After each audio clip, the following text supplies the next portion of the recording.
We back winners, Murdoch Sunday.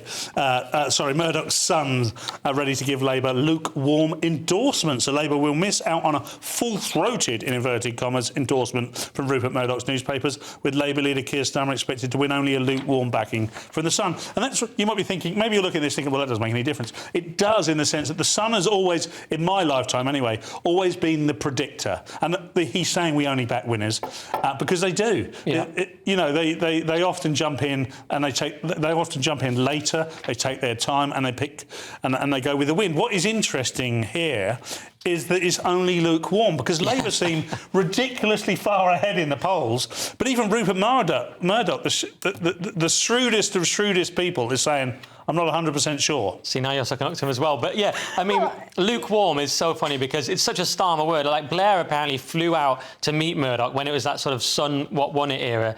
But you can imagine Starmer flying out and he still only gets a lukewarm endorsement and he goes, that's good enough for me. And just sort of accepts it. He's got previous, hasn't he, with the Sun. He was responsible for bringing criminal cases against Sun journalists during the phone hacking scandal. So Whoops. I get the impression that at the Sun offices, there isn't a little gold statue of him in reception.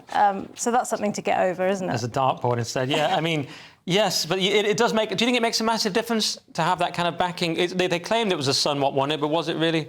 Well, it feels like that's a bit of a dated idea. So that happened in the 90s when they were selling 4 million print copies. They're now selling 1 million. But they also make the point in here that 9 million people a day see the brand online.